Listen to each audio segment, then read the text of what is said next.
Apollo Saturn V, designed to propel the United States manned lunar landing mission. 3 million parts from the labor of people at 20,000 companies, universities, and government facilities. A first stage assembled in Louisiana, using parts from Kansas, Missouri, Washington, and many other states. A second stage shipped to the Kennedy Space Center in Florida through the Panama Canal from California, with a stopover in Mississippi for testing. A third stage flown from California to Florida. An instrument unit from Alabama. The spacecraft came from factories in Oklahoma, New York, and California, and electronic systems came from such widely separated sources as Massachusetts and Wisconsin.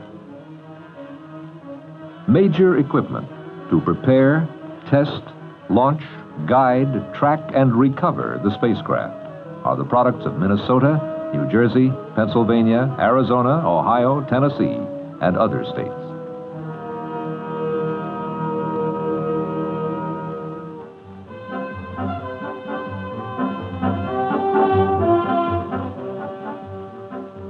The Apollo 4 mission, unmanned, first flight for Apollo Saturn V, was launched into Earth orbit November 9, 1967. The Saturn V and its spacecraft stand as high as a 36-story building, and at liftoff weigh more than a U.S. Navy destroyer. Its Earth orbital payload is 10 tons greater than John Glenn's entire Mercury Atlas space vehicle of 1962. It is moved from its assembly building by a massive crawler transporter over a roadway designed to handle the combined weight of more than 12 million pounds.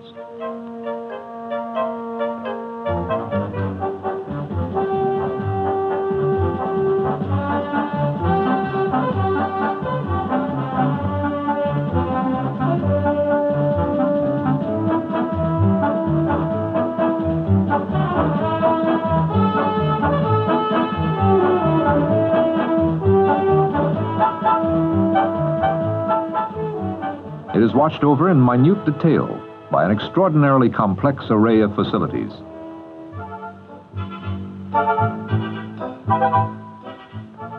It answers to a chain of electronic eyes and ears that circle the world. And it flies a course dictated by an assembly of advanced computers. It is the result of the work of some 300,000 Americans in the disciplines of science, engineering, technology, and management.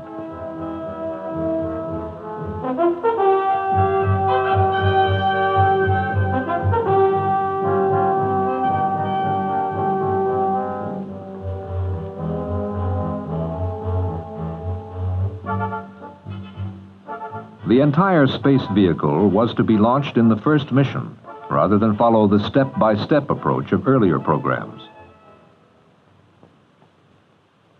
A view of the Earth from the North Pole shows the planned course of Apollo. 2 circular orbits and 1 elliptical orbit. In addition to the liftoff from the Kennedy Space Center, the first, second, and third stage burns and insertion into circular orbit.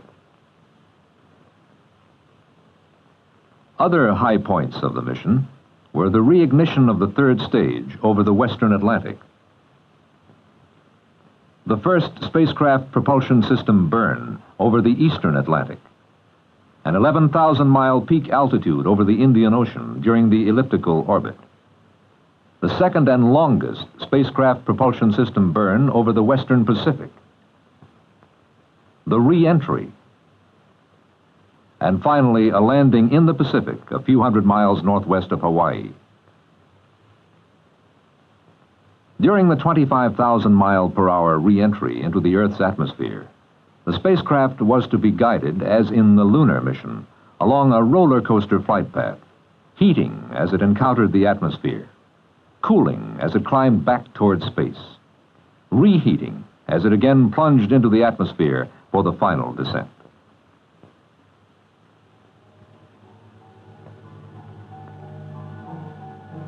Countdown for the launch started at the Kennedy Space Center at 6 a.m., November 7th, 1967, with liftoff scheduled for precisely 49 hours later. Inexorably, launch operations moved forward. Minor problems were encountered, but readily solved. Apollo 4 was tested more persistently than any previous American space vehicle. There were no indications of systems malfunctions. The countdown delays, so familiar in the early missions of previous programs, did not occur.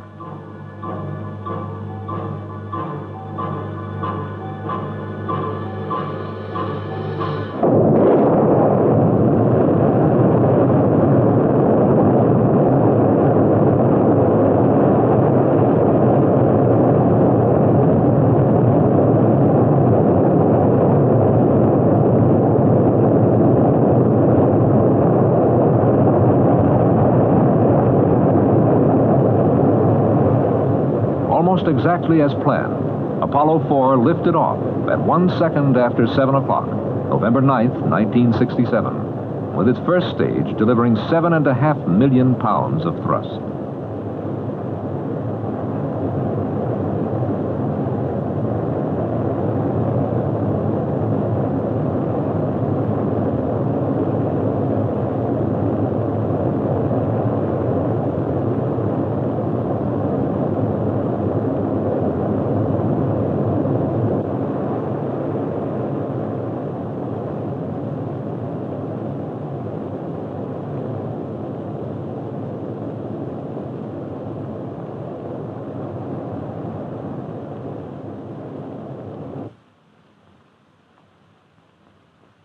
Two minutes and 32 seconds later, as scheduled, the first stage burned out and separated, having consumed 4.5 million pounds of fuel. The separation and second stage ignition were also recorded by cameras carried on board the vehicle, 40 miles above the Earth.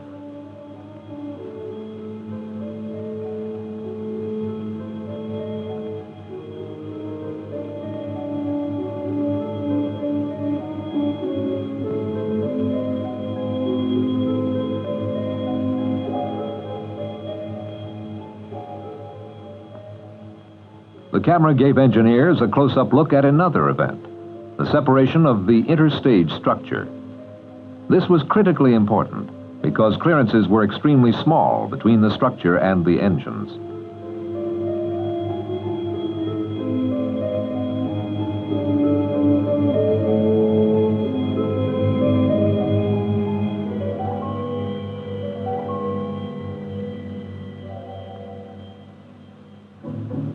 Shown in animation, the second stage performed perfectly for more than 6 minutes. A source of major developmental problems, the stage propelled Apollo 4 to an altitude of more than 100 miles.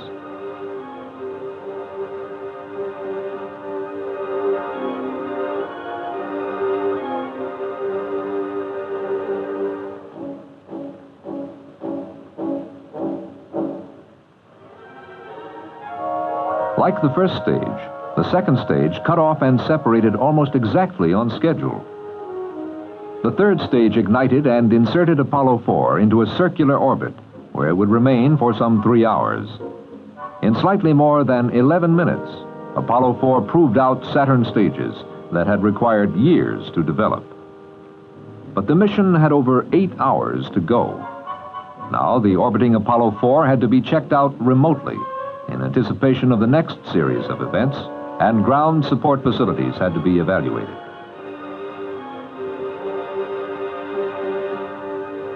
Flight controllers had to prepare the third stage for its first reignition in space, a capability which must be proved for the Apollo lunar mission.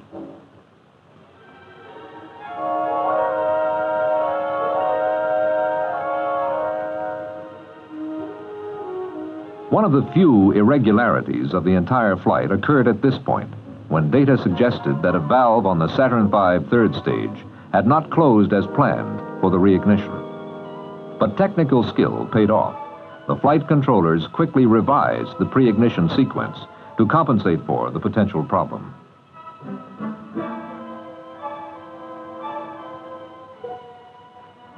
The third stage was fired as scheduled, propelling Apollo 4 into its elliptical orbit.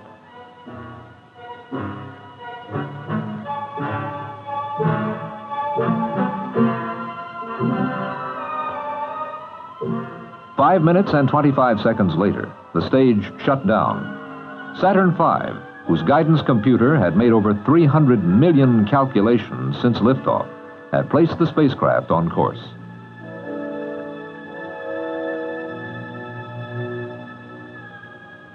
The third stage and a test model of the spacecraft lunar module fell away. The launch vehicle had done its job. A few moments later, the spacecraft's own propulsion system ignited and burned for 16 seconds, giving the spacecraft the velocity necessary to reach a peak altitude of more than 11,000 miles.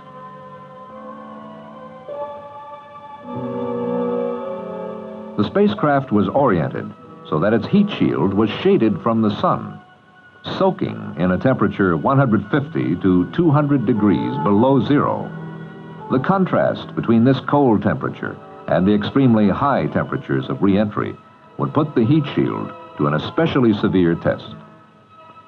As Apollo 4 climbed, a camera pointing out the spacecraft window photographed part of what a future Apollo command pilot will see of our planet. These photographs were selected from a series shot every 11.4 seconds during a 2-hour, 12-minute period as the Earth passed in front of the spacecraft window.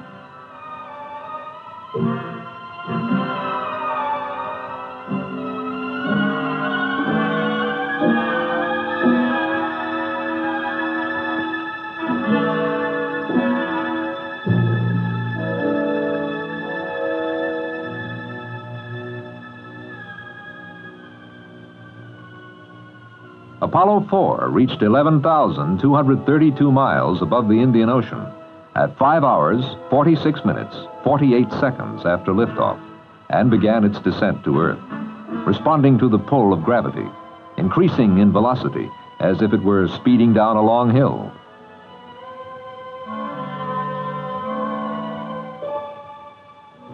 Some 2 hours, 20 minutes later, the spacecraft propulsion system again ignited, burning this time for 4.5 minutes.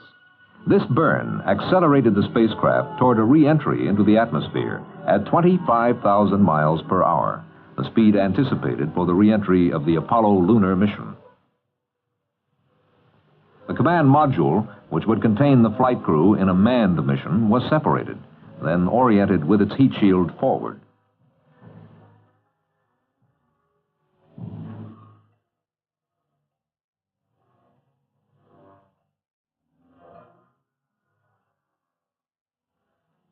At about 8 hours, 40 minutes after liftoff, Apollo 4 re-entered the Earth's atmosphere. Temperatures on the heat shield, which was less than 3 inches thick, soon reached 5,000 degrees Fahrenheit. This was 1,000 degrees hotter than the launch pad flame bucket when Apollo 4 lifted off. Yet the temperature inside the command module never exceeded 70 degrees.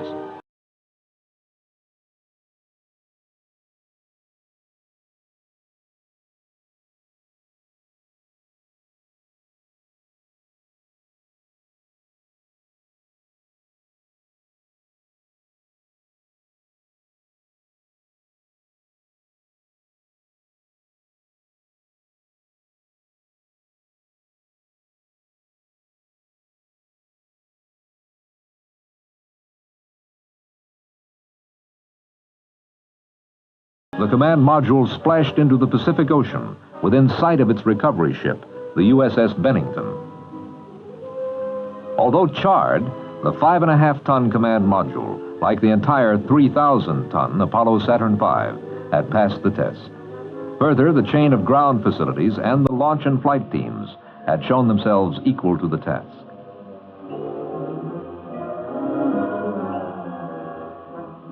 Some 8.5 hours after Apollo 4 roared off the launch pad at the Kennedy Space Center, the mission ended.